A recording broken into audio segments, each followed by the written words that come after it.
The first records are not heroic accounts.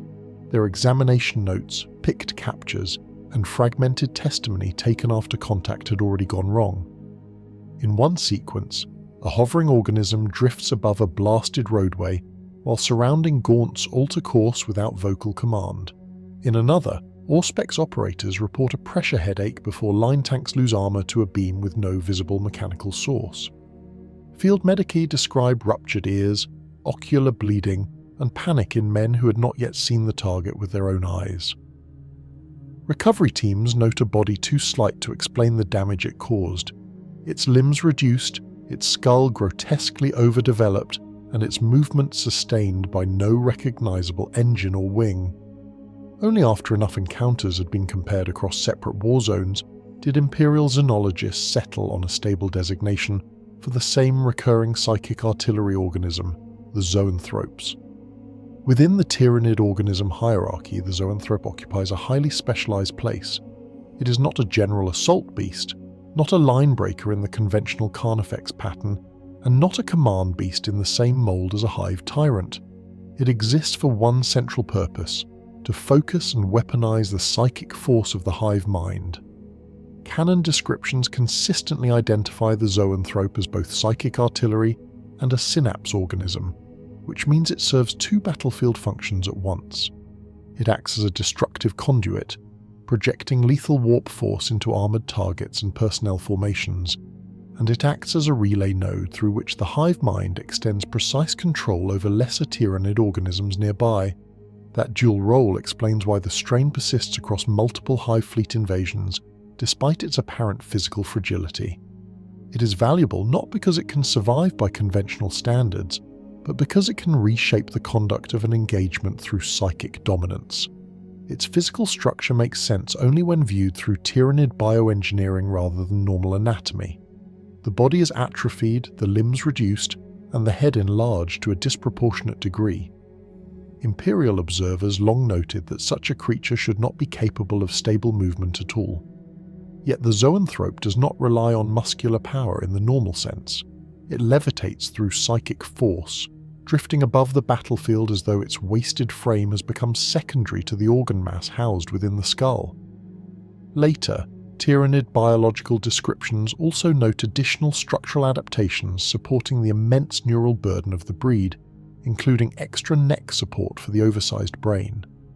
Everything about the form points toward one conclusion: biomass has been diverted away from ordinary locomotion and close combat utility so that neural and psychic output can be maximized. The creature is not built to run, stalk, or wrestle. It is built to think, transmit, and kill at range. That design logic also explains why the Zoanthrope is best understood as a manufactured answer to a battlefield requirement rather than a naturally evolving animal. Tyranid species are not species in the human sense. They are recurring bioforms shaped, discarded, and refined by the hive mind according to strategic need. In that framework, the Zoanthrope appears as one of the clearest examples of Tyranid specialization, where gaunts provide mass, where warriors provide directed aggression, and where larger beasts provide shock or siege capacity. The Zoanthrope provides concentrated psychic force. It is the kind of organism a hive fleet grows when resistance includes armor columns, fortified positions, hostile psychers, or simply the need to maintain synaptic cohesion under heavy fire. Its continued appearance across different hive fleets suggests that the strain is not experimental in any temporary sense. It is a proven solution, retained because it solves problems that claws and teeth alone cannot solve. Older Imperial interpretations once treated the Zoanthrope as a mutant offshoot of the Tyranid warrior strain, largely because of broad physical resemblance in torso structure and cranial silhouette. More recent assessments, however, treated that conclusion as incomplete. Lexicanum's summary of later encounters records that investigators came to see the strain as something more deliberately engineered through harvested life forms encountered by the hive fleets. Some reports went further and suggested that later incarnations may have been improved through elderly genetic material. That claim remains best handled with caution. It appears in Imperial and secondary summaries as reported evidence rather than an uncontested universal truth. Still, even in cautious form, the claim reveals something important about the way zoanthropes are understood in universe. They are often seen as one of the Tyranid strains most visibly shaped by adaptive refinement, possibly incorporating external biological solutions when the hive mind judges them useful. What is beyond dispute is that the zoanthrope represents an extreme concentration of psychic function. Its signature abilities are not incidental talents shared with the rest of the swarm in diluted form. They are defining features. Canon Tyranid psychic power records associate zoanthropes with Warp Blast, Warp Field, and Warp Lance, all of which reflect the same core principle. Energy from the hive mind can be condensed, shielded, and directed through this organism with destructive precision. Warp Blast is described as a pure burst of warp force. Warp Lance is a more focused application capable of breaching fortress walls and destroying battle tanks. Warp Field is a constant psychic barrier protecting the creature from incoming fire. Even when reduced to these bare functional summaries, the pattern is obvious. The zoanthrope is not merely a psyker that happens to be embedded in a swarm. It is an artillery platform whose ammunition, armor, and motive force all derive from the same psychic source. This is where the zoanthrope's relation to the hive mind becomes central. Tyranid psychic activity is not properly understood as isolated individual sorcery. The hive mind is described as a gestalt consciousness, formed from the psychic presence of untold billions of Tyranid organisms. Synapse creatures do not invent that power on their own. They focus, relay, and apply it. The zoanthrope therefore functions less like an independent scholar of the warp and more like a living node in a far greater neural organism. On the battlefield, this makes it doubly dangerous. A commander facing one zoanthrope is not facing a solitary alien brain in the human sense. He is facing a highly specialized aperture through which the will of the wider Tyranid consciousness can be concentrated against a local target. That is why reports of zoanthrope attacks often combine physical devastation with disruption of command tempo and morale. The organism is not only killing, it is imposing the pressure of the swarm's collective intelligence. The development of the strain also appears to reflect Tyranid indifference to balance, as other species would define it. A human military engineer would usually attempt to compromise between firepower, mobility, resilience, and redundancy. The hive mind often does not. It pushes a strain toward a narrow optimum and compensates elsewhere in the swarm. The zoanthrope's body shows exactly that philosophy. Physical strength is reduced because close combat is not its purpose. Conventional locomotion is reduced because psychic levitation is sufficient. Protection is partly externalized into a psychic barrier rather than thicker armor plate. Survival itself appears to depend less on bodily robustness than on staying inside the synaptic ecology of the swarm, where the creature can continue to draw on the directed force and order of the greater Tyranid presence. Seen this way, the zoanthrope is not incomplete. It is brutally complete in only the categories the hive mind values for that role. There is also an important behavioral dimension to early observations. Some records describe zoanthropes as comparatively sedentary when they are not actively engaged in a battle environment or otherwise sustained by the pressure of the hive mind. Reports note that they appear to conserve power, remain detached from irrelevant stimuli, and display little interest in anything outside immediate survival and task execution. That does not imply passivity in the human sense, it implies optimization. The zoanthrope is not curious, social, theatrical, or individually ambitious. Those categories barely apply. It resembles an organ held in reserve until the wider body requires a specific function. Once that function is required, however, its effect is outsized. Tank armor can be breached. Infantry formations can be broken through fear, neural trauma, or direct immolation. Lesser Tyranids can be kept coherent under conditions that would otherwise collapse swarm discipline. In a species defined by role purity, the zoanthrope is one of the clearest examples of role purity taken to an extreme. As Tyranid incursions multiplied through the later centuries of the 41st millennium and beyond, the zoanthrope's reputation expanded from a battlefield oddity to a recognized strategic threat. It became increasingly clear that the organism could not be evaluated by mass or silhouette alone. commanders who reserved anti-tank resources for visibly larger bioforms sometimes paid for that mistake when Zoanthropes opened armour at distance.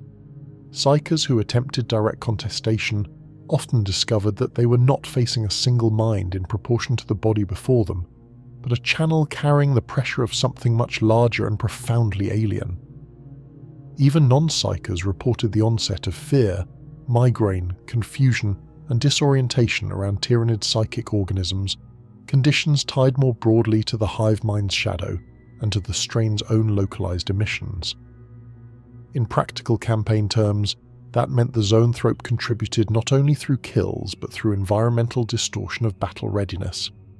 A useful way to measure the strain's developmental ceiling is to examine exceptional variants. The best-known example is the Doom of Malantai, identified in canon summaries as a uniquely adapted Zoanthrope capable of feeding on psychic energy and souls rather than flesh and blood. In that case, the organism infiltrated a wounded Eldari craft world after the destruction of a Tyranid bioship and, left insufficiently challenged, fed upon the infinity circuit until it became catastrophically powerful. The event matters here not because such a variant is normal, but because it shows the upper range of what the Zoanthrope pattern can become when specialised further. The core design is already a psychic concentration organism. Malantai demonstrates that under certain conditions the strain can be pushed from artillery and synapse relay into something closer to an apex psychic predator. That does not redefine the baseline Zoanthrope, but it confirms how dangerous the developmental logic of the strain can become when the hive mind or circumstance intensifies it. This also helps clarify why the Zoanthrope should not be mistaken for mere support fauna. It supports, yes, but in Tyranid terms support is often lethal. To extend synapse is to keep the lesser swarm purposeful. To project shielding is to preserve advancing bioforms. To unleash warp force is to remove targets that would otherwise stall the attack. Tyranid warfare rarely separates these functions neatly. A Zoanthrope floating behind the line can be a command relay, a defensive shield generator, and an armor killer in the same engagement. It can be physically unimpressive by the scale of monstrous Tyranid organisms and still be one of the most valuable organisms in the theatre. Human observers tend to rank threats by visible mass. The hive mind has no reason to share that bias, and the Zoanthrope is one of the sharpest reminders of that mismatch. By the end of this first stage in the record, the outline is firm. The Zoanthrope emerged in Imperial understanding as a purpose-grown Tyranid synapse and psychic artillery organism, marked by an enlarged neural structure, wasted physical frame, psychic levitation, and the capacity to channel devastating warp force. Its origin was read not as cultural founding in the human sense, but as adaptive creation within the hive fleets for precise battlefield need.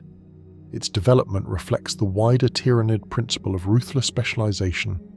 Biomass shifted away from everything unnecessary and into psychic concentration, control transmission, and survival through force shielding rather than conventional durability. The result is one of the clearest expressions of how the Great Devourer wages war through living design. Before the swarm is fully seen, before the largest beasts arrive, and before the defensive line understands what's happening, there is often first the headache, the hovering silhouette, the burst of light, and then the knowledge that the invasion has brought with it a mind weapon grown specifically for this age of war. Once the Zoanthrope is understood as a specialized organism rather than a general combatant, its distinctive traits become easier to interpret within the wider Tyranid ecosystem. It is not designed to function independently for extended periods, nor is it expected to endure sustained direct assault in isolation. Instead, its defining characteristics are those that allow it to operate efficiently as a psychic node embedded within a coordinated swarm. Every observable trait from its physiology to its battlefield behavior reinforces this singular design philosophy. The most immediately recognizable feature is the disproportionate cranial structure. The skull of a Zoanthrope is massively enlarged relative to its body, housing an expanded brain mass capable of sustaining extreme psychic output. This enlargement is not purely volumetric. Internal Tyranid biology indicates a dense concentration of synaptic and warp-reactive tissue, suggesting that the brain is both a processing organ and a conduit. Supporting this structure is a reinforced neck system, often described as containing additional muscular and skeletal support compared to other Tyranid organisms of similar size. Without such reinforcement, the organism would be structurally incapable of maintaining stability under the strain imposed by its own neural mass. The rest of the body is notably reduced. Limbs are present but underdeveloped, lacking the musculature required for meaningful physical combat. The torso is narrow and compact, with little indication of redundant biological systems. This reduction is not a weakness in Tyranid design terms. It represents a deliberate reallocation of biomass. Resources that might otherwise support locomotion, digestion, or physical resilience are instead directed towards sustaining psychic function. The Zoanthrope does not need to chase prey, nor does it need to engage in prolonged melee. Its role is fulfilled at distance through the projection of controlled warp energy. Movement is achieved through continuous levitation. This levitation is not mechanical or biological in the conventional sense. It is sustained through psychic force, allowing the Zoanthrope to hover above terrain regardless of surface conditions. This capability grants a number of functional advantages. It removes reliance on ground-based mobility, allowing the organism to traverse rubble, fortifications, and uneven environments without obstruction. It also positions the Zoanthrope above the immediate chaos of the battlefield, where line of sight and targeting can be maintained with greater consistency.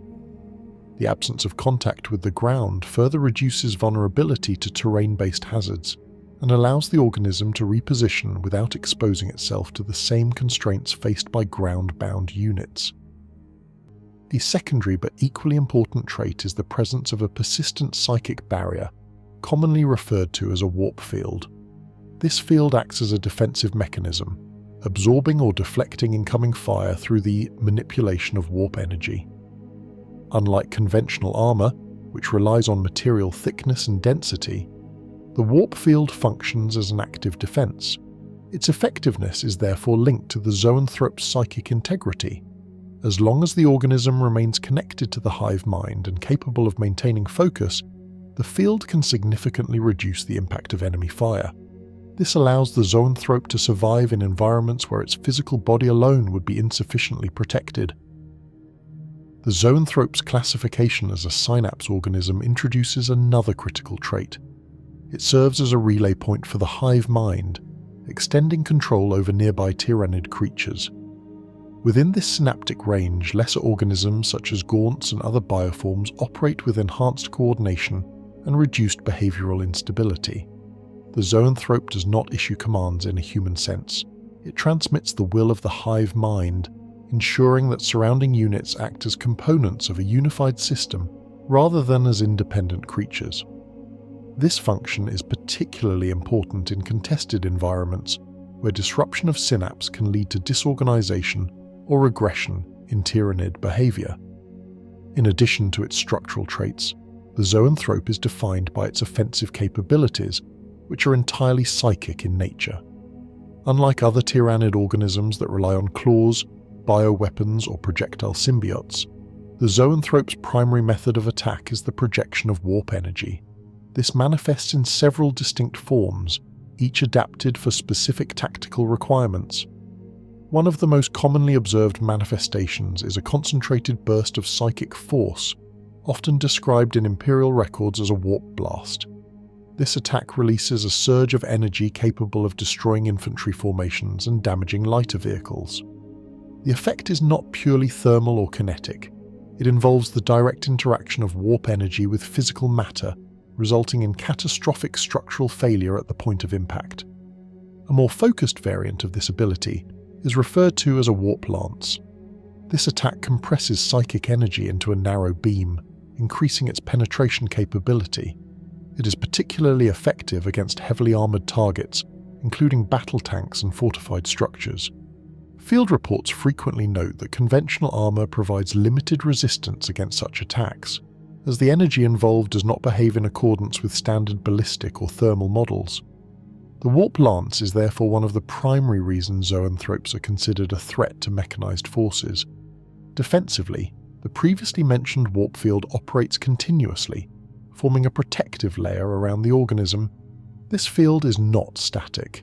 It responds dynamically to incoming threats, redistributing energy as needed to counteract impacts. In practice, this means that the Zoanthrope can withstand levels of fire that would otherwise destroy a creature of its size. However, the field is not limitless. Sustained or overwhelming attacks can eventually degrade its effectiveness, particularly if the organism's connection to the hive mind is disrupted. These capabilities are not independent systems but aspects of a unified psychic framework. The same underlying mechanism that allows the Zoanthrope to levitate also enables it to attack and defend. This integration reduces the need for separate biological systems, further reinforcing the efficiency of its design. It also means that any factor affecting the organism's psychic output will influence all aspects of its performance simultaneously. The tactical doctrine surrounding the Zoanthrope reflects its specialized nature. It is rarely deployed in isolation. Instead, it operates within a broader swarm structure, often positioned behind advancing lines of lesser organisms. This placement serves multiple purposes. It allows the Zoanthrope to remain protected by intervening units, reduces its exposure to direct fire, and ensures that it remains within effective synapse range of surrounding creatures. From this position, the Zoanthrope performs three primary battlefield functions. The first is the maintenance of synaptic cohesion. By extending the reach of the hive mind, it ensures that nearby Tyranid organisms continue to act in a coordinated manner. This is particularly important during complex maneuvers or when operating under heavy enemy resistance. The second function is the projection of defensive support. The Zoanthrope's warp field does not directly shield other organisms, but its presence contributes to the overall resilience of the swarm. By drawing enemy fire and surviving it, the Zoanthrope reduces pressure on more vulnerable units. In some cases, its psychic influence may also stabilize the behavior of nearby creatures under stress, indirectly enhancing their survivability. The third and most visible function is offensive engagement.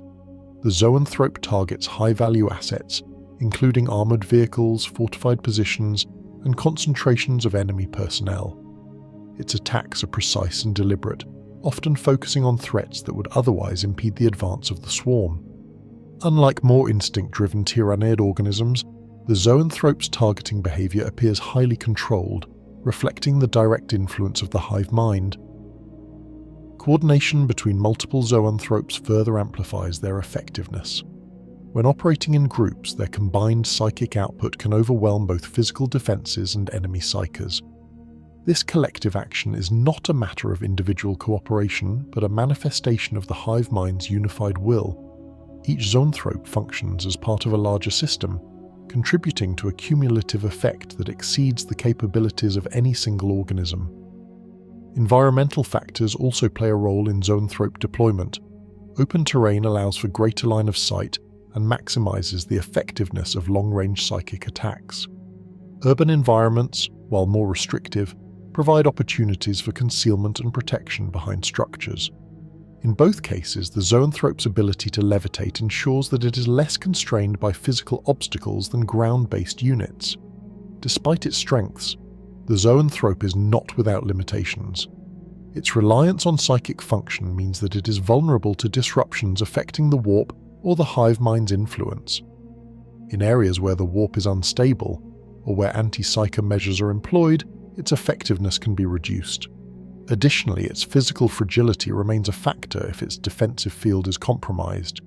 Direct, concentrated fire can overwhelm its protections, particularly if delivered by weapons designed to counter psychic entities. However, these limitations are mitigated by the broader Tyranid strategy. The Zoanthrope is rarely exposed to such conditions without support. It operates within a system designed to compensate for individual weaknesses through collective strength. In this context, its vulnerabilities do not diminish its value, but rather define the conditions under which it must be deployed. In summary, the Zoanthrope's distinctive traits, capabilities, and tactical doctrine form a coherent and highly specialized role within the Tyranid swarm. It is an organism defined by psychic concentration, supported by a physiology that sacrifices conventional attributes in favour of neural and warp-based function. Its weapons are manifestations of the same energy that sustains it, and its battlefield role is shaped by the needs of the hive mind rather than by individual survival. Through careful positioning, coordinated deployment, and focused application of force, the Zoanthrope serves as both a weapon and a conduit, embodying the Tyranid approach to warfare through adaptive, purpose-driven design. The concept of personality, when applied to a Zoanthrope, requires careful definition.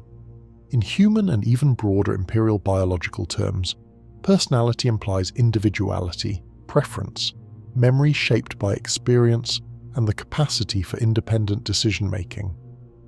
None of these traits apply to the Zoanthrope in a conventional sense. It does not possess individuality as a defining feature. It does not develop identity through experience. It does not exhibit preference or deviation in behavior beyond what is required by immediate operational necessity. Instead, what observers interpret as behavioral consistency is more accurately understood as the direct expression of the hive mind through a specialised organism. This distinction is essential. The Zoanthrope does not think as a human psyche would think, nor does it interpret the warp as an independent actor. It does not seek knowledge, power, or survival in isolation. Its actions are not driven by instinct in the traditional biological sense either. Rather, it operates as a focused extension of a collective intelligence, one that does not fragment into personal motivations. When a Zoanthrope acts, it is not making a decision in the human sense. It is executing a directive that has already been resolved at a higher level of consciousness. This results in a behavioural profile that appears highly controlled, even in chaotic battlefield conditions. Zoanthropes do not display hesitation, panic, or aggression beyond what is required for function. They do not overcommit, nor do they withdraw prematurely. Their engagement patterns are consistent with calculated application of force. Targets are selected based on strategic relevance rather than proximity or ease of engagement. This gives the impression of discipline, but it is not discipline in the trained or learned sense. It is precision imposed by a unified intelligence that does not require emotional regulation. There is also an observable absence of self-preservation as a primary driver. While Zoanthropes will maintain their warp field and remain within protective formations, this behaviour is not indicative of fear or survival instinct. It reflects operational necessity. The organism is valuable to the swarm as long as it continues to function. Preservation is therefore a condition of utility rather than a personal imperative. If a Zoanthrope must be sacrificed to achieve a greater objective, there is no evidence to suggest resistance or hesitation. It will continue to operate until it is destroyed or until its function is no longer required. In terms of social interaction, the Zoanthrope does not engage with other Tyranid organisms in any recognizable interpersonal manner. There is no hierarchy expressed through dominance displays, no cooperative signaling, and no observable communication in the way that social species might exhibit. All coordination occurs through the hive mind. The Zoanthrope does not need to signal intent to nearby organisms because intent is already shared. This eliminates the need for behavioral complexity at the individual level. The organism exists within a system where all relevant information is distributed instantaneously across the network. This leads directly into its organizational alignment within the Tyranid swarm.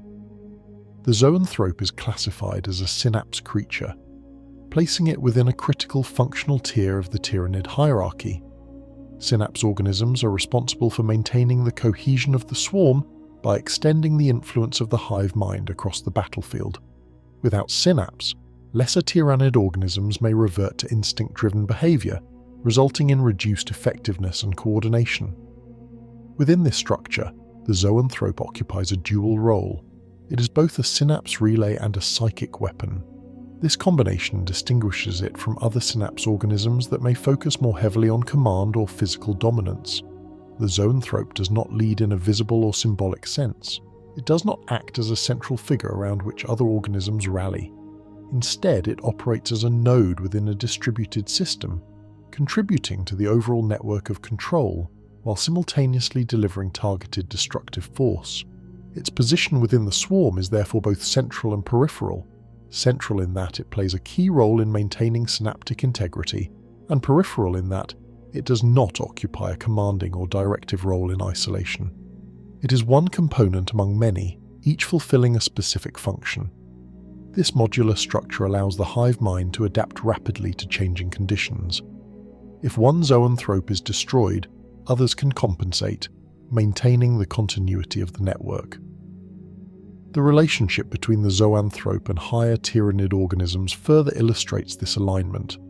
Creatures such as hive tyrants or other dominant synapse entities may exert broader strategic influence, directing the overall movement and objectives of the swarm. The zoanthrope, by contrast, operates at a more focused level. It implements and reinforces these directives within its immediate area of influence. This layered approach to command ensures that the swarm remains cohesive even under conditions of heavy disruption. It is also important to consider the zoanthrope's alignment in terms of resource allocation within the Tyranid bioeconomy. The creation of a zoanthrope represents a significant investment in neural and psychic biomass.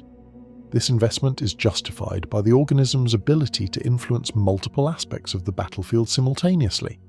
By combining synapse function with offensive capability, the zoanthrope reduces the need for separate organisms to fulfill these roles.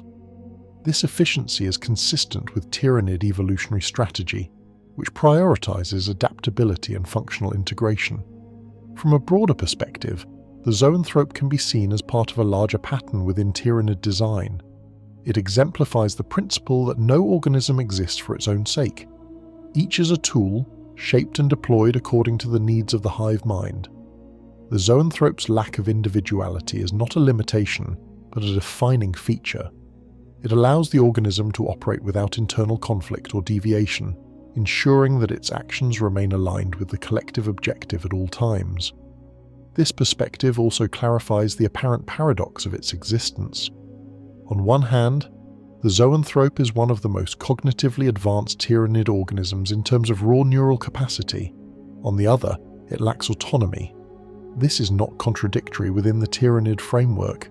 Intelligence is not valued as an independent trait, but as a means of enhancing the effectiveness of the collective. The zoanthrope's intelligence is therefore not its own. It is an extension of the hive mind's intelligence, focused through a specialized biological interface.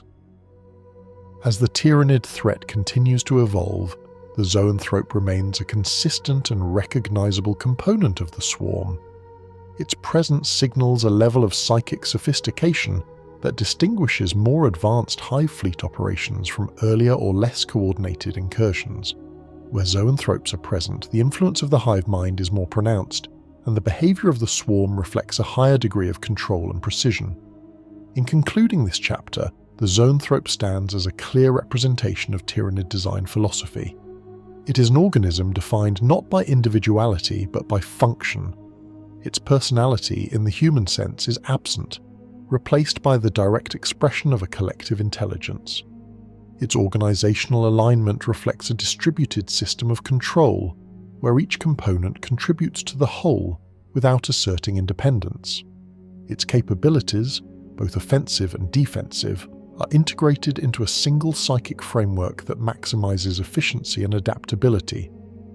Through its distinctive traits, specialized weapons, and precise tactical role, the zoanthrope demonstrates how the Tyranid species approaches warfare as a process of biological engineering rather than cultural development.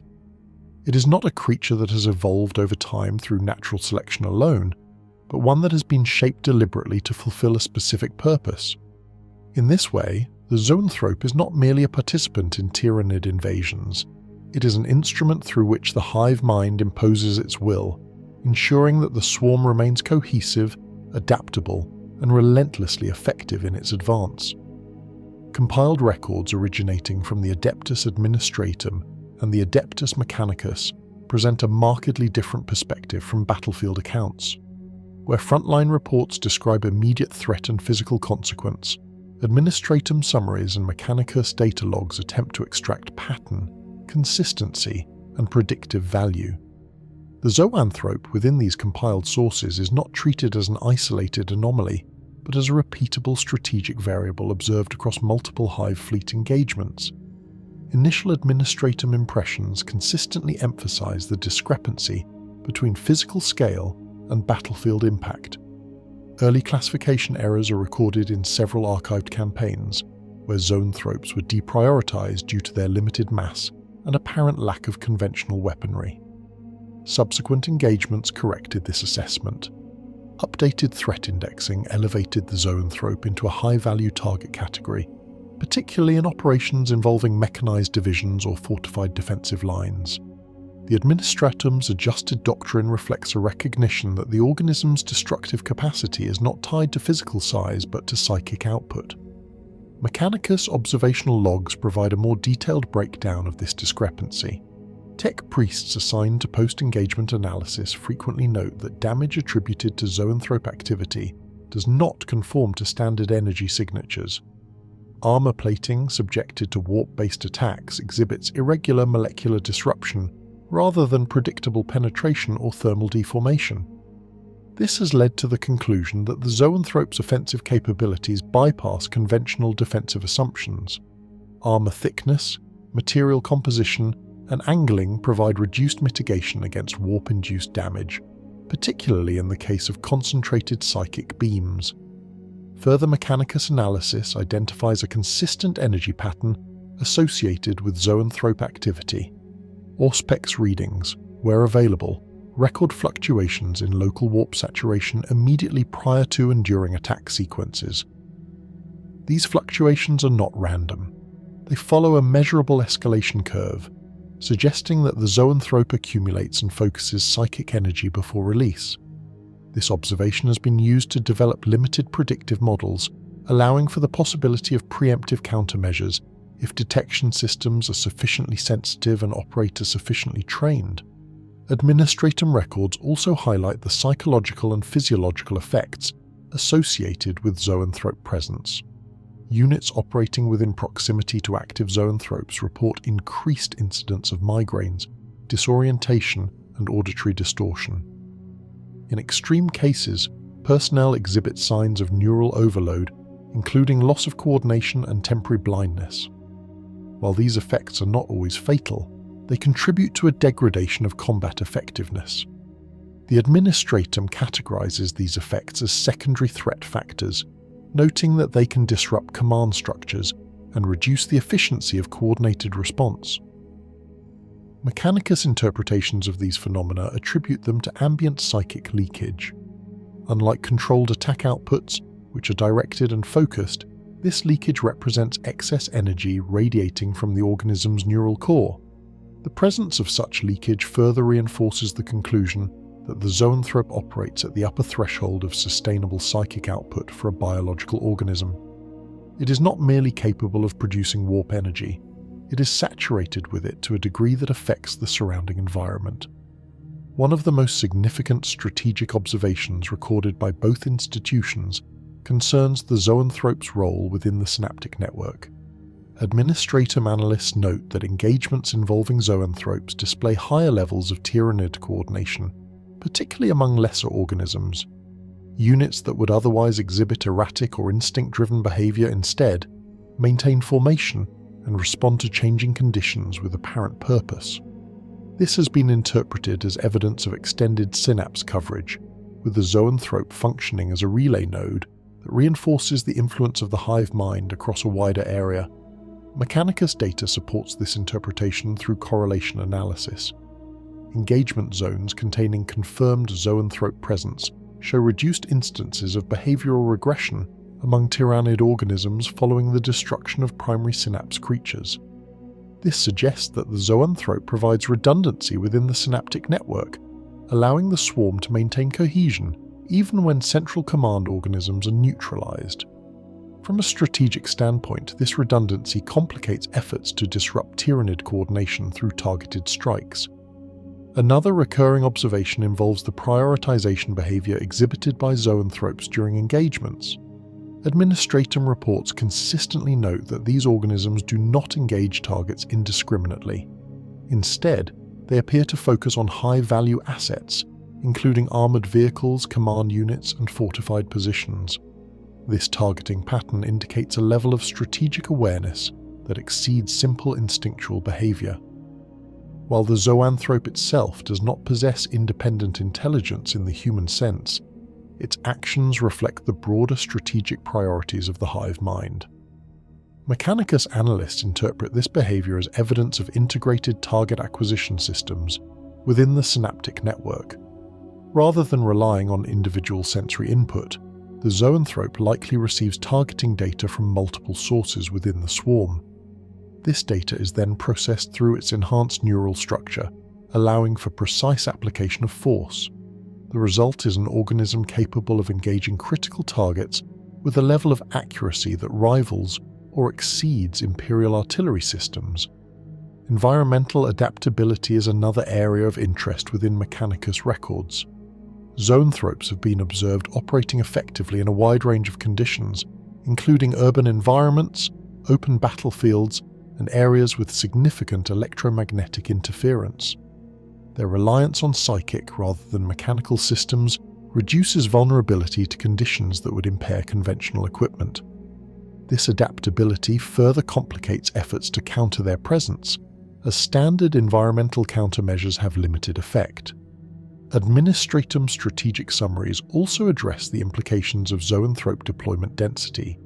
Engagements involving multiple Zoanthropes show a marked increase in both offensive and defensive capability. The combined psychic output of several organisms can overwhelm defensive measures and create zones of intensified warp activity. These zones are associated with increased lethality and reduced survivability for Imperial forces. As a result, Administratum doctrine emphasizes the importance of early identification and prioritized elimination of Zoanthrope clusters. Despite these observations, both the Administratum and the Mechanicus acknowledge significant gaps in understanding. The precise mechanisms underlying Zoanthrope psychic function remain incompletely defined. While the effects can be measured and documented, the processes by which biological structures generate and control warp energy are not fully understood.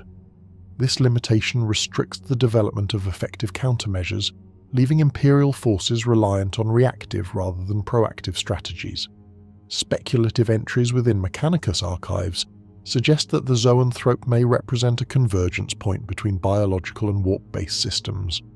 Some tech priests propose that its neural structure functions as a form of organic warp interface, analogous in principle to certain Imperial technologies, but achieved through entirely different means. These interpretations remain unconfirmed and are often classified as exploratory rather than definitive. Administratum analysts, while less focused on theoretical mechanisms, note the broader strategic implication of such a possibility. If the Tyranid species can reliably produce organisms capable of interfacing with the warp at this level, it suggests a capacity for adaptation that extends beyond physical evolution into the domain of psychic engineering. This raises concerns regarding the potential development of even more specialised organisms in future Hive Fleet incursions. In reviewing these combined observations, a consistent pattern emerges.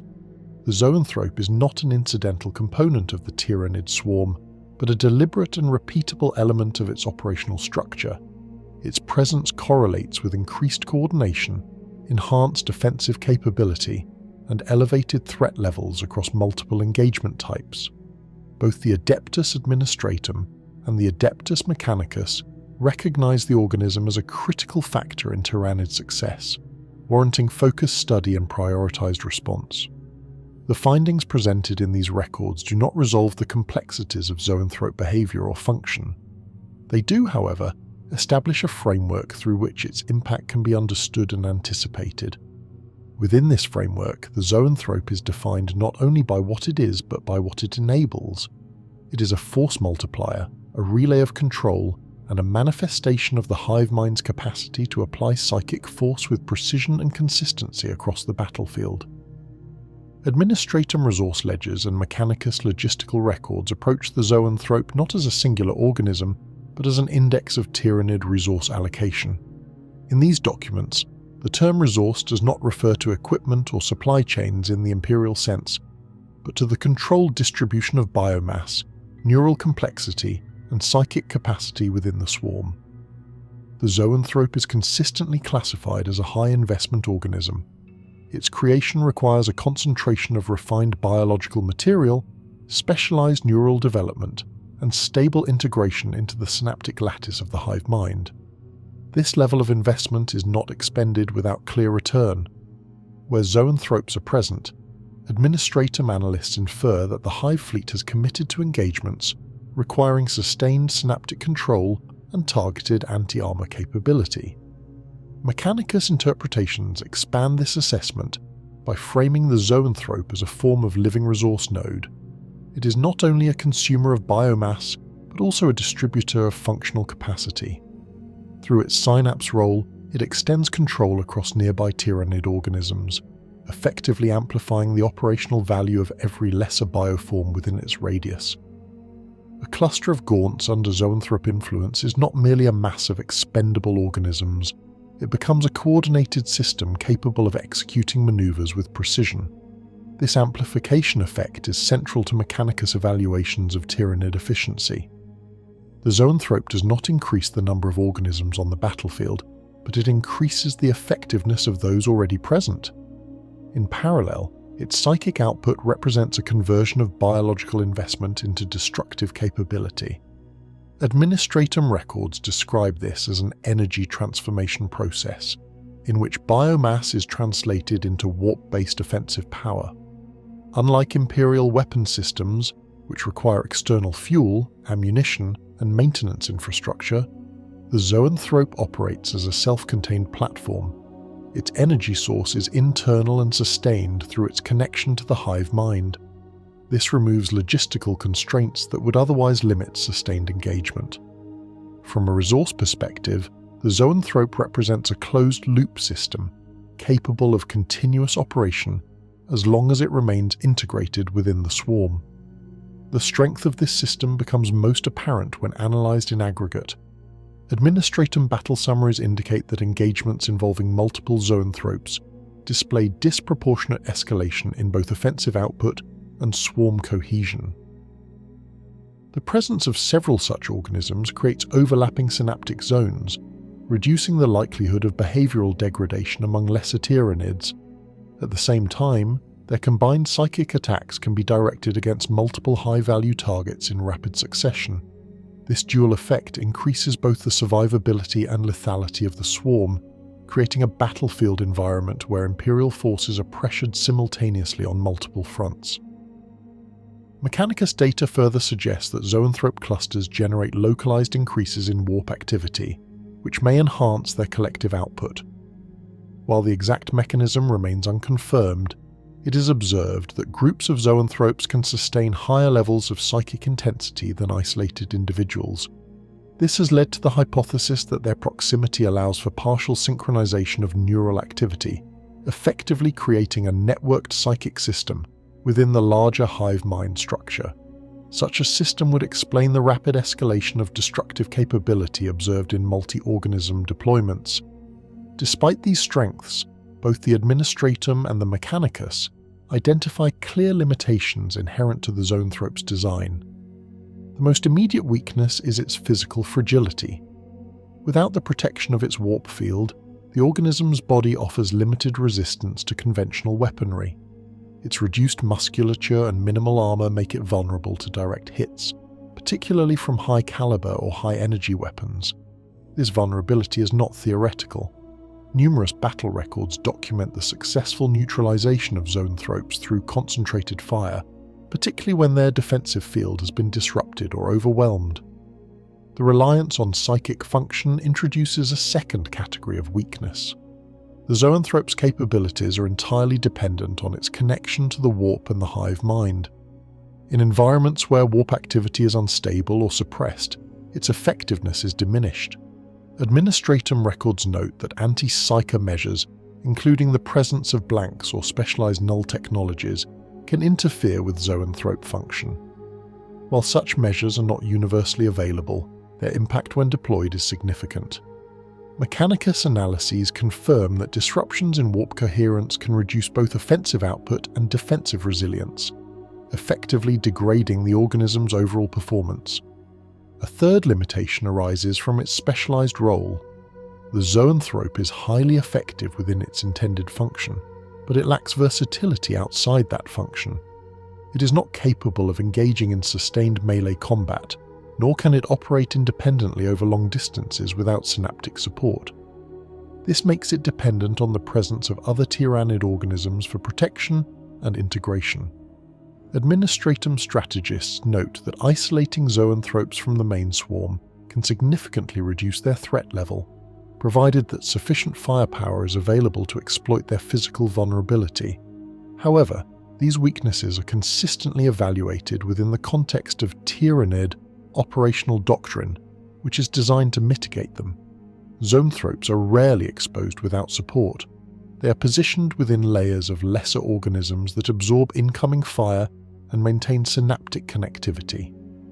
This protective structure complicates direct engagement, as Imperial forces must first contend with the surrounding swarm before targeting the zoanthrope itself. In practice, this often results in delayed response times, allowing the organism to continue operating longer than its inherent durability would suggest.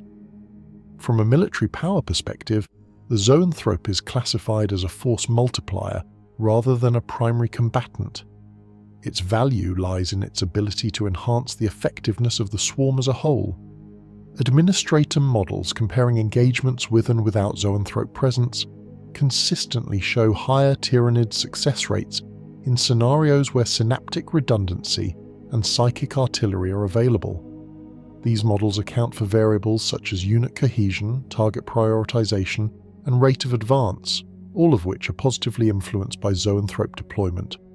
Mechanicus assessments extend this analysis by comparing the zoanthrope to Imperial equivalents. While no direct analogue exists, parallels are drawn with a combination of artillery platforms, command units, and defensive systems. The zoanthrope effectively consolidates these roles into a single organism. It provides long-range destructive capability, maintains localized command integrity through synapse, and sustains its own defense through a psychic barrier. This integration reduces the need for separate systems, increasing overall efficiency from a Tyranid perspective. The cumulative effect of these factors is reflected in battlefield outcomes. Engagements involving zoanthropes frequently exhibit accelerated breakdown of Imperial defensive positions, armoured units are neutralised at range, command structures are disrupted, and infantry effectiveness is reduced through both direct and indirect psychic effects.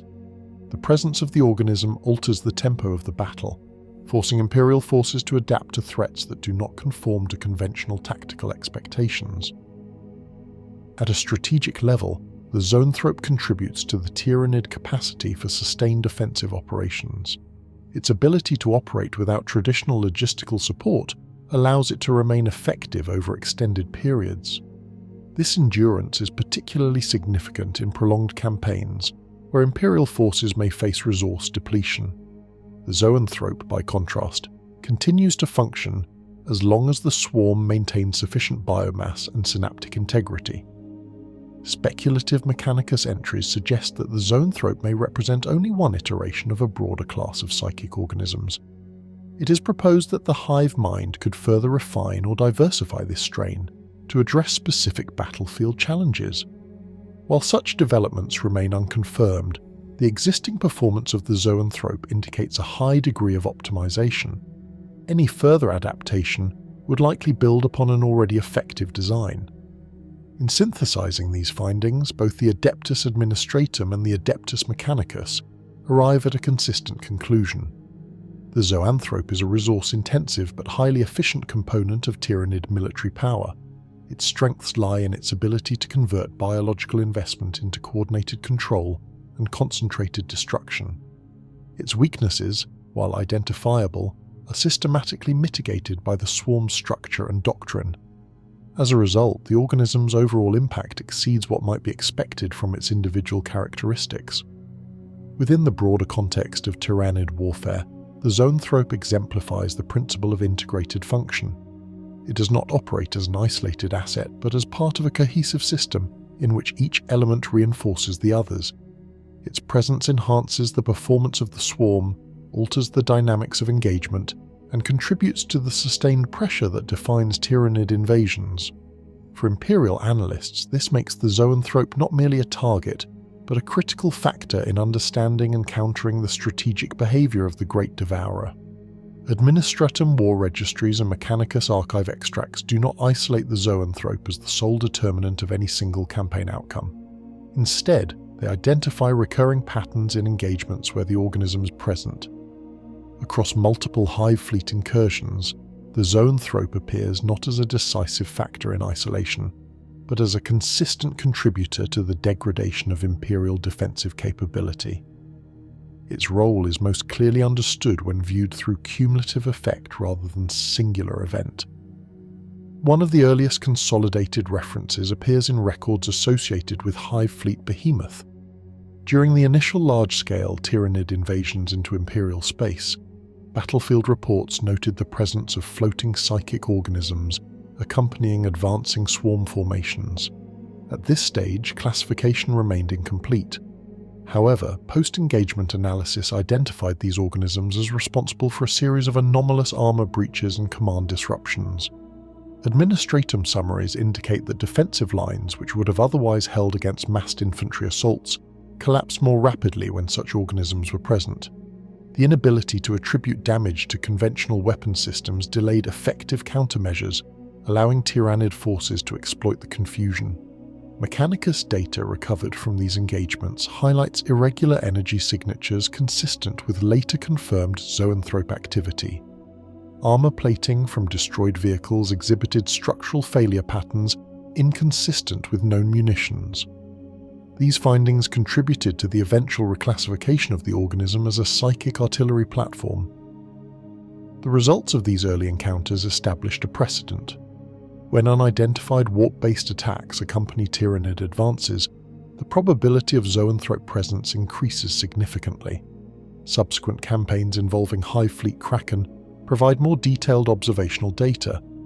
Kraken's operational doctrine emphasized speed and fragmentation, deploying multiple smaller tendrils to overwhelm dispersed targets. Within this framework, Zoanthropes were frequently embedded within fast-moving assault groups. Administratum records note that even in highly mobile engagements, the presence of Zoanthropes maintained a level of coordination among Tyranid organisms that exceeded expectations for such decentralized attacks. Units encountering Kraken forces reported that attempts to disrupt swarm cohesion through targeted strikes were less effective when Zoanthropes were present. Mechanicus analyses of Kraken engagements focus on the adaptability of Zoanthrope deployment. Unlike earlier encounters, where the organisms were observed primarily in rear positions, Kraken formations demonstrated more flexible positioning. Zoanthropes were documented advancing closer to the front lines, using intervening organisms and terrain to mitigate exposure. This shift in deployment pattern suggests an evolving tactical integration, where the Hive Mind adjusted the use of Zoanthropes to match the operational tempo of the fleet. The results of Kraken engagements further reinforced the Zoanthrope's role as a force multiplier. Defensive positions that relied on rapid redeployment and counterattack were particularly affected. The combination of sustained psychic pressure and maintained synaptic cohesion reduced the effectiveness of maneuver-based strategies. Administratum summaries conclude that Zoanthrope presence in Kraken tendrils contributed to the failure of several Imperial counteroffensives by limiting the window of opportunity for coordinated response. In later campaigns associated with Hive Fleet Leviathan, the scale of engagement increases significantly, providing a broader dataset for analysis. Leviathan's invasions are characterized by multi-vector assaults and prolonged engagements across multiple sectors. Within this context, Zoanthropes appear as a standard component of swarm composition, rather than a situational deployment. Administratum records indicate that their presence is assumed in operational planning once Tyranid activity reaches a certain threshold. Mechanicus observations during Leviathan engagements highlight the increased frequency of multi-Zoanthrope clusters. These clusters are associated with zones of intensified warp activity, where both offensive and defensive capabilities are amplified. Reports from these zones describe rapid degradation of Imperial armoured units and increased difficulty in maintaining coherent command structures. The cumulative effect of multiple zoanthropes operating in proximity results in a battlefield environment where conventional tactical assumptions become unreliable. One of the most extensively documented incidents involving a zoanthrope variant is the event designated as the Doom of Melantai. Administratum records classify this event as an anomaly rather than a standard engagement, but its inclusion in archive analysis is considered relevant due to the insights it provides into the potential extremes of zoanthrope development. Following the destruction of a Tyranid bioship, a surviving organism infiltrated an Eldari craft world already weakened by prior conflict. Over time, it fed upon the psychic energy contained within the Infinity Circuit, increasing its power beyond typical parameters. Mechanicus interpretations of this event focus on the organism's ability to absorb and utilize external psychic energy sources, while standard zoanthropes draw primarily on the Hive Mind. The Melantai incident suggests that under certain conditions, the strain can adapt to alternative energy inputs. This capability, while not observed in typical battlefield scenarios, indicates a level of flexibility in zoanthrope design that extends beyond previously understood limits. The result of the Melantai incident was the near-total loss of the craft world's population, demonstrating the potential consequences of unchecked zoanthrope activity in environments rich in psychic energy. Administratum analysis treats this event with caution, noting that it represents an outlier rather than a baseline expectation. However, it reinforces the broader conclusion that the zoanthrope strain possesses latent capabilities that may manifest under specific conditions.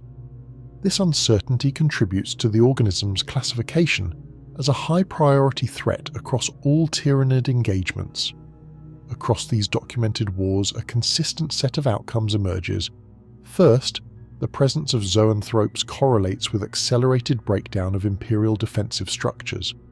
Armoured units, which form the backbone of many defensive strategies, are particularly vulnerable to psychic attacks that bypass conventional protection. Second, swarm cohesion is maintained at higher levels, reducing the effectiveness of strategies aimed at disrupting Tyranid coordination.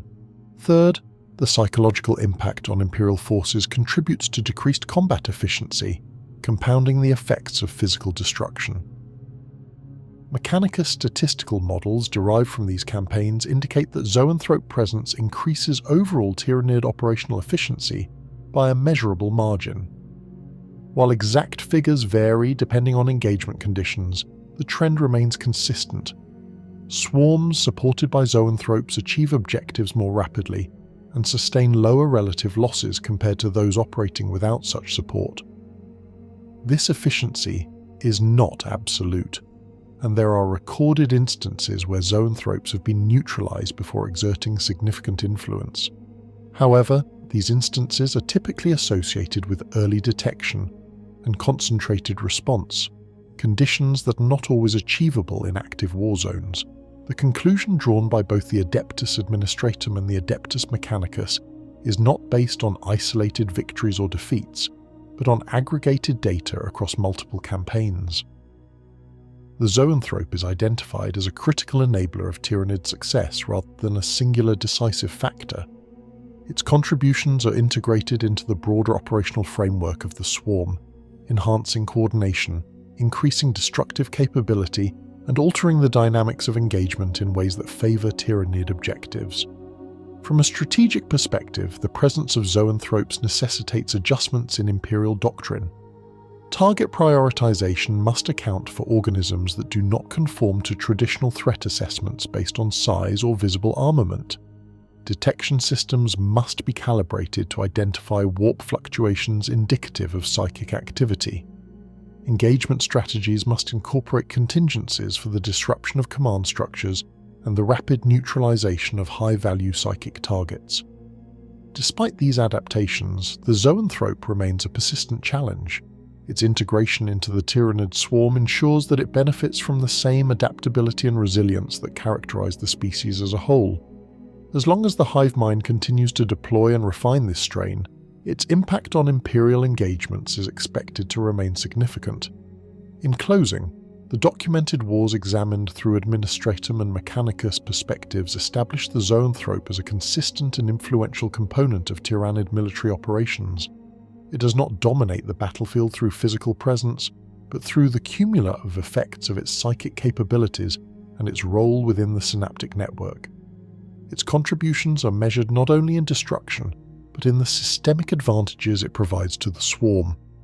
Through these contributions, the Zoanthrope reinforces the broader pattern of Tyranid warfare, where specialised organisms operate in concert to achieve outcomes that exceed the sum of their individual functions. Inquisition records concerning the Zoanthrope diverge in tone and intent from those of the Adeptus Administratum and the Adeptus Mechanicus. Where those institutions catalogue function and efficiency, the Inquisition evaluates implication, deviation, and potential threat vectors extending beyond immediate battlefield outcomes. The Zoanthrope is not only examined as a Tyranid organism, but as a point of intersection between biological design and warp manipulation.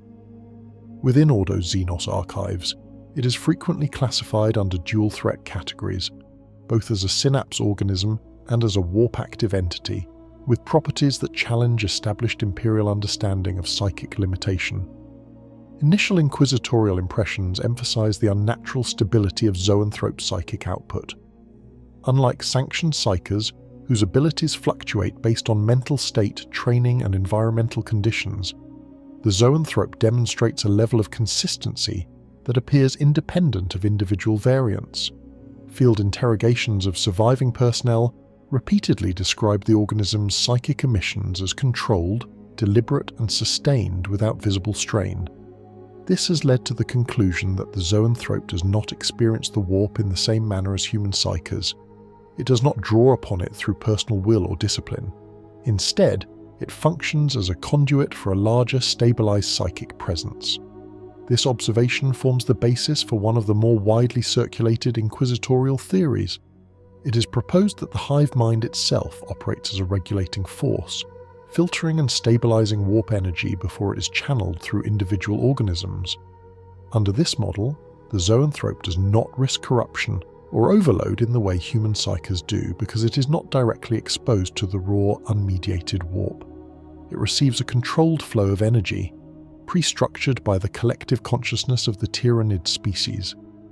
While this theory remains unconfirmed, it is supported by the absence of documented cases of Zoanthrope possession or uncontrolled psychic backlash, phenomena that are otherwise common among unprotected psychers. Further observations recorded by the Ordo Xenos focus on the environmental effects associated with Zoanthrope presence. In multiple engagements, areas surrounding active Zoanthropes exhibit characteristics similar to those observed under the influence of the shadow in the warp. Communications degrade, astropathic signals become unreliable, and individuals sensitive to psychic activity report a sense of pressure or suppression. However, the Zoanthrope's contribution to this effect appears to be localized and intensified. Some inquisitorial reports describe it as a focal point within the broader shadow, where the influence of the Hive Mind becomes more concentrated. This leads to speculation regarding the Zoanthrope's role not only as a synapse node, but as a stabilization anchor for the Hive Mind's presence in real space. If the shadow in the warp represents a diffuse suppression of psychic activity, the Zoanthrope may represent a concentrated reinforcement of that suppression in specific locations. Such a function would provide tactical advantages beyond direct combat capability, interfering with enemy communication and reducing the effectiveness of opposing psychers. Inquisitorial analysts also note the absence of behavioral anomalies typically associated with warp-active organisms. Demonic entities, rogue psychers, and other warp-influenced beings often display signs of instability, including erratic behavior, physical mutation beyond functional necessity, and susceptibility to corruption. The Zoanthrope exhibits none of these traits. Its form, while alien, remains consistent across multiple encounters. Its behavior is precise and controlled. This stability is interpreted as evidence that the Tyranid species interacts with the warp in a fundamentally different manner from other known entities. A more controversial line of inquiry within Inquisition archives concerns the possibility of external genetic influence in the development of the Zoanthrope. Some records reference the hypothesis that Tyranid hive fleets may have incorporated genetic material from psychic species encountered during their advance. In particular, comparisons have been drawn between Zoanthrope neural structures and those of the Eldari, a species known for its advanced psychic capabilities. This theory suggests that the Zoanthrope may represent an evolutionary adaptation derived in part from assimilated Eldari traits. This hypothesis remains classified as speculative and is not universally accepted within the order Xenos. Critics argue that the similarities observed may be coincidental or reflective of convergent evolution rather than direct genetic incorporation. However, proponents point to the efficiency and stability of Zoanthrope's psychic function as indicative of a refined design, potentially informed by prior encounters with highly developed psycho species. The lack of direct evidence prevents definitive confirmation, but the theory persists within certain inquisitorial circles. Another area of concern involves the potential for Zoanthropes to operate independently under specific conditions. Standard Tyranid doctrine suggests that synapse organisms function as part of a network, reliant on the hive mind for coordination and purpose. However, isolated incidents, including the Malantai event, indicate that Zoanthrope variants may retain functionality even when separated from the main swarm. In these cases, the organism appears capable of sustaining itself through alternative psychic inputs, raising questions about the limits of its dependency on the hive mind. Inquisitorial interpretation of these incidents is cautious. It is acknowledged that such occurrences are rare and may represent exceptional circumstances rather than standard behavior. Nonetheless, the possibility that a Zoanthrope could operate outside the immediate influence of the hive mind introduces a potential risk factor. An autonomous or semi-autonomous psychic organism of this type would represent a significant threat, particularly in environments rich in psychic energy. Observations also extend to the interaction between Zoanthropes and Imperial Psykers. Reports from sanctioned Psykers encountering Zoanthropes frequently describe a sense of overwhelming presence, as though their own psychic activity is being suppressed or overshadowed. Attempts to directly engage or counter the organism often result in feedback effects, including neural strain and temporary incapacitation. These encounters suggest that the Zoanthrope's connection to the hive mind grants it access to a level of psychic force that exceeds that of most individual psychers. Some inquisitorial analysts interpret this as evidence that the hive mind operates on a scale of psychic integration that cannot be matched by individual entities. The Zoanthrope, as a conduit, effectively brings a portion of that scale into direct engagement. This creates a disparity in psychic conflict, where even trained psychers may be unable to compete with the collective force channeled through a single organism.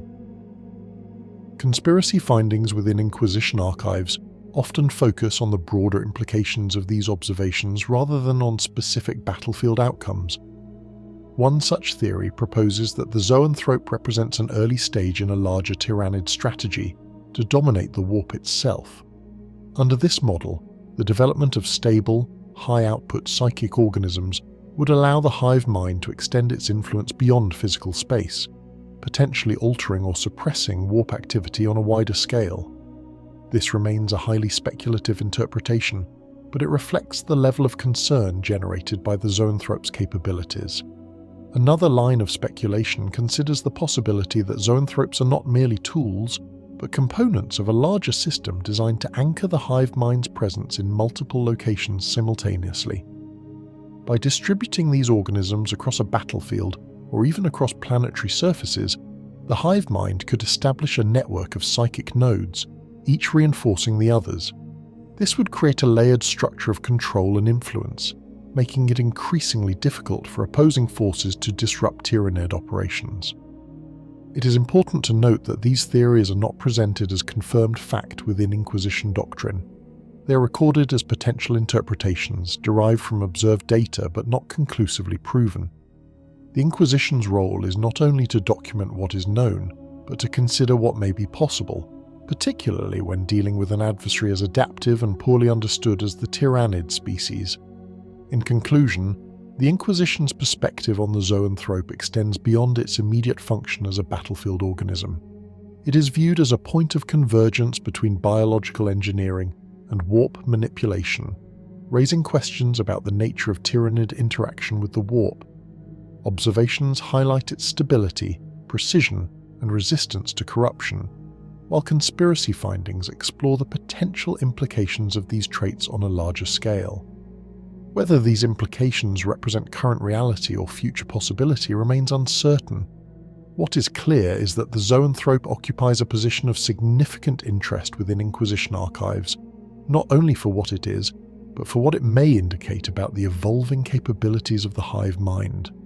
Inquisitorial interrogative records concerning the Zoanthrope are limited by a fundamental constraint. The organism cannot be questioned in the conventional sense. It does not communicate, it does not respond to stimuli as an individual, and it does not retain identity separate from the Hive Mind.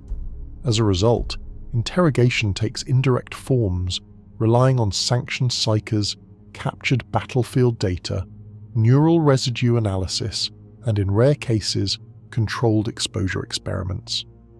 These methods do not produce dialogue or confession. Instead, they generate patterns, reactions, and measurable responses that can be interpreted within an inquisitorial framework. The most consistent interrogative method involves sanctioned psychers attempting controlled contact with the Zoanthrope's psychic field. These interactions are conducted under strict supervision, often with fail-safe termination protocols in place. Records indicate that initial contact produces immediate pressure on the psycher's consciousness, described as an external presence rather than a conversational entity. There is no indication of language, symbolism, or structured thought exchange. Instead, the psycher experiences what is recorded as a compression of awareness, as though their own cognitive processes are being overridden by a larger unified signal. In multiple documented cases, psychers attempting sustained contact report the absence of individuality within the Zoanthrope's psychic presence. There is no singular mind to engage with, no distinct personality to interpret. Instead, the contact point appears as a fragment of a vast, continuous consciousness. This has led inquisitorial analysts to conclude that the Zoanthrope does not contain a complete representation of the Hive Mind, but rather a filtered projection of it. The organism functions as a conduit, transmitting only what is necessary for its operational role. Attempts to probe deeper into this projection have consistently resulted in neural overload. Psychers report escalating sensory distortion, including the loss of spatial awareness and the inability to differentiate between internal and external stimuli. In several cases, subjects experience temporary cognitive collapse, requiring immediate extraction from the experiment. These outcomes reinforce the conclusion that the Zoanthrope's psychic field is not designed for interaction. It is designed for transmission and execution, with no capacity or allowance for reciprocal exchange. Beyond psychic interrogation, the Inquisition has conducted physical and neural analysis on recovered Zoanthrope remains. These examinations focus on the organism's brain structure, which is found to be densely packed with specialized tissue, unlike that of any known imperial species. The neural pathways appear optimized for rapid signal transmission, with minimal redundancy outside of essential function. This supports the hypothesis that the Zoanthrope's brain is not a site of independent cognition, but a processing node within a larger network. One notable anomaly identified during these examinations is the presence of residual psychic activity within deceased specimens. Even after biological death, traces of warp energy persist within the neural tissue for a limited period. This phenomenon has been interpreted as evidence that the Zoanthrope's connection to the Hive Mind is not entirely severed at the moment of death. Instead, there appears to be a gradual dissipation of the psychic link, during which residual energy remains active. This raises questions about the durability and structure of the Hive Mind's connections to individual organisms. Further anomalies are observed in environments where Zoanthropes have been active for extended periods. Inquisitorial survey teams report lingering disturbances in local warp conditions, including minor fluctuations in psychic sensitivity and intermittent communication interference. These effects are not as pronounced as those generated during active engagement, but they persist beyond the organism's presence. This suggests that zoanthrope activity may leave a temporary imprint on the surrounding environment, altering local warp conditions in a measurable way. Documented encounters involving direct confrontation between inquisitorial forces and zoanthropes provide additional insight into the organism's behavior under pressure. In several engagements, inquisitorial kill teams equipped with anti-psyker technology were deployed specifically to neutralize zoanthrope threats. These encounters reveal a consistent pattern. The zoanthrope prioritizes high-value threats, particularly individuals or units capable of disrupting its psychic function. This targeting behavior occurs even when such threats are not the closest or most immediate danger, indicating a level of prioritization aligned with broader strategic objectives. In one recorded engagement, a kill team operating under Ordo Xenos directive successfully isolated a zoanthrope from its supporting swarm through the use of environmental barriers and concentrated fire. During the isolation phase, the organism's behavior exhibited a measurable change. Its movement became less stable, and its psychic output showed signs of fluctuation. This observation supports the theory that the zoanthrope's effectiveness is closely tied to its integration within the synaptic network. When removed from this network, its ability to maintain consistent output is reduced. However, the same engagement also revealed a secondary anomaly.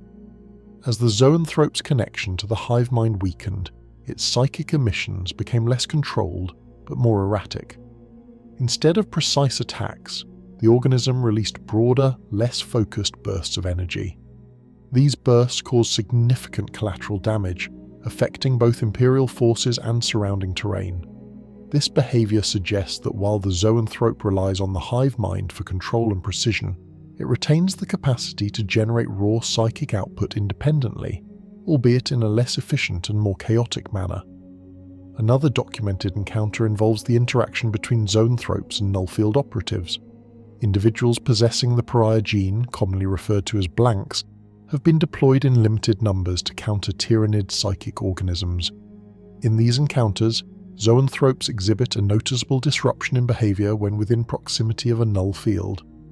Their levitation becomes less stable, and their defensive warp field shows signs of degradation. Offensive output is also reduced, with attacks becoming less frequent and less precise. Despite this vulnerability, the effect is not absolute. Zoanthropes do not cease functioning entirely in the presence of null fields. Instead, their capabilities are diminished. This suggests that while the organism relies heavily on warp interaction, it possesses a degree of resilience against disruption. The hive mind's influence appears capable of compensating for partial interference, maintaining a baseline level of function even under adverse conditions. Inquisitorial records also include accounts of encounters with zoanthrope variants exhibiting atypical behavior. These cases are rare and often poorly documented, but they contribute to the broader understanding of the organism's potential variability. In some instances, zoanthropes have been observed operating at greater distances from the main swarm than expected, maintaining limited functionality despite reduced synaptic support. In others, variations in psychic output suggest adaptations to specific environmental conditions or threats. These anomalies are typically classified as unconfirmed or speculative due to the lack of consistent data. However, their existence supports the broader inquisitorial position that the zoanthrope strain is not static. It is subject to ongoing adaptation and refinement by the hive mind. This adaptability complicates efforts to establish fixed countermeasures, as the organism's capabilities may evolve in response to repeated engagement. Interrogative findings also extend to the indirect analysis of zoanthrope impact on enemy psykers. Reports indicate that sanctioned psykers exposed to zoanthrope activity often experience residual effects, including diminished sensitivity to the warp and prolonged cognitive fatigue. These effects persist beyond the immediate encounter, suggesting that the organism's psychic emissions may have lasting consequences on human neural structures. The mechanism behind this phenomenon remains unclear, but it is considered a potential risk factor in prolonged engagements. In synthesizing these findings, the Inquisition presents a consistent interpretation. The Zoanthrope cannot be interrogated as an individual because it does not exist as an individual. Its behaviour, responses, and anomalies must be understood as expressions of a larger system. Direct interaction with this system is inherently dangerous and yields limited actionable information. However, through controlled observation and analysis, patterns can be identified that inform strategic response. The anomalies and documented encounters outlined in these records do not redefine the Zoanthrope's role, but they expand the understanding of its operational limits and potential variations. They reveal an organism that is both highly specialised and capable of adaptation, whose connection to the hive mind provides both strength and dependency. Within the Inquisition's framework, this duality is central to assessing the threat posed by the Zoanthrope, not only as it currently exists but as it may evolve in future encounters. Inquisition-sealed archives concerning the Zoanthrope are distributed across multiple Ordo Xenos vaults, with access restricted to high-clearance personnel. These records are not uniform in certainty. Some are derived from confirmed engagements and controlled observations. Others are extrapolations, partial data recoveries, or interpretations drawn from fragmented evidence. Within these files, the Zoanthrope is not treated solely as a battlefield organism. It is examined as a potential indicator of broader Tyranid capability, particularly in relation to warp interaction and long-term strategic evolution. One recurring classification within these archives designates the Zoanthrope as a psychic convergence organism. This term reflects the belief that the creature is more than a conduit. It may act as a focal point through which multiple layers of hive mind activity are concentrated and stabilized. In this interpretation, the Zoanthrope does not merely transmit signals, it compresses and refines them, allowing the hive mind to exert precise influence at specific locations. This model is used to explain the organism's consistent control and the absence of instability typically associated with high-output psychers. Supporting this classification are records of engagements where Zoanthrope presence coincided with unusually stable Tyranid coordination under conditions that would normally induce disruption.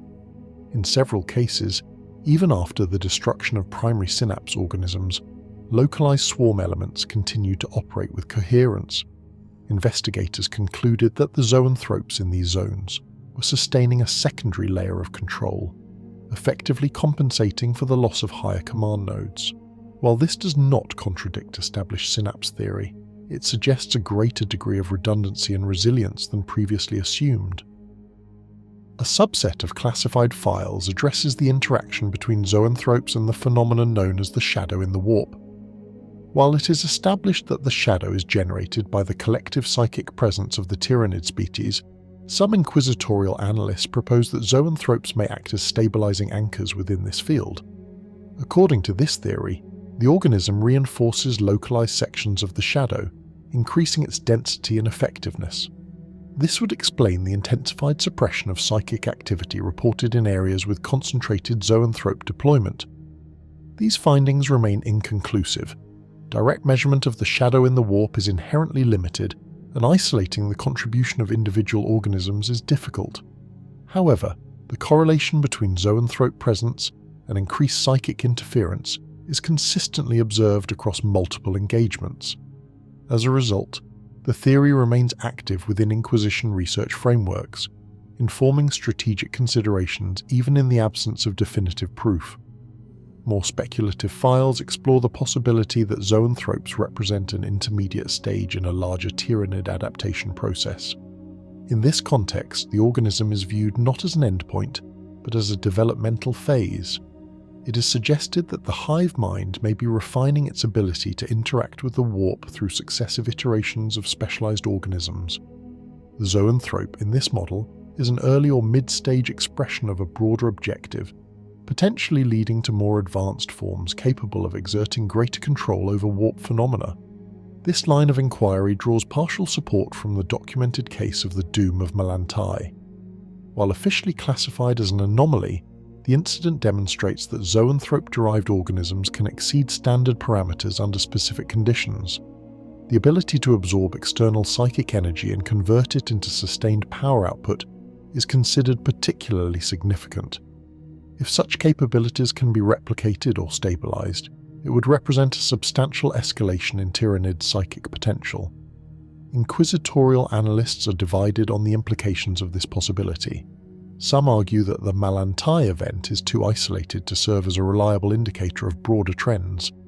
Others contend that it reveals latent capabilities within the Zoanthrope strain that may be activated under the right conditions.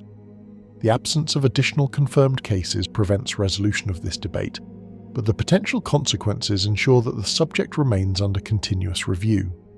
Another classified concern involves the long-term impact of repeated Zoanthrope activity on planetary environments. Survey data from worlds subjected to prolonged Tyranid presence indicates subtle but measurable changes in local warp conditions.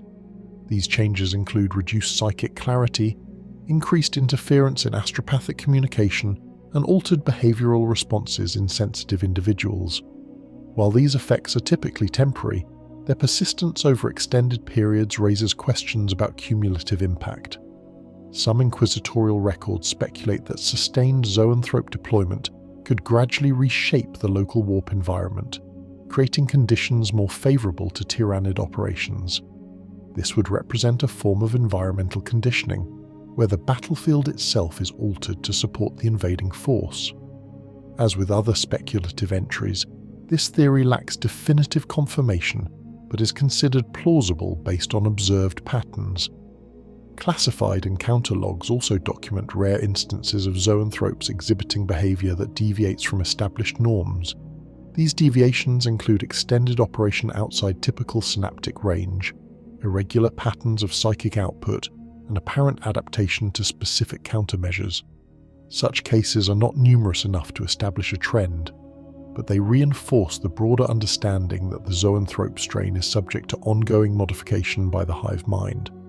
Of particular interest are reports suggesting that some Zoanthropes may retain limited functionality, even when partially disconnected from the main swarm. In these instances, the organism's behavior becomes less precise, but not entirely ineffective. Psychic output continues, though in a less controlled manner, and basic movement is maintained. This raises the possibility that the Zoanthrope possesses a degree of autonomous capability sufficient to sustain minimal function in the absence of full synaptic integration. These observations are treated with caution. The majority of evidence supports the view that Zoanthropes are heavily dependent on the Hive Mind for optimal performance. However, the existence of even limited autonomy introduces additional complexity into threat assessment. An organism capable of independent operation, even temporarily, presents different strategic challenges compared to one that is entirely network-dependent. In concluding their analysis, inquisitorial authorities emphasize the importance of contextual understanding. The Zoanthrope cannot be fully evaluated in isolation. Its significance lies in its relationship to the Hive Mind and the broader Tyranid ecosystem. It is both a product of that system and a contributor to its effectiveness. Its capabilities reflect not only its own design, but the evolving priorities and adaptations of the Tyranid species as a whole. The final assessment within these classified files is consistent across multiple Ordo-Xenos reports. The Zoanthrope is designated as a high-priority psychic threat, requiring immediate attention in any engagement where it is identified. Its presence indicates a level of Tyranid sophistication that extends beyond basic swarm tactics, signaling the deployment of advanced synaptic and psychic infrastructure. At the same time, the Zoanthrope is recognized as a point of vulnerability within the Tyranid system. Its reliance on psychic function and its relative physical fragility provide avenues for targeted countermeasures.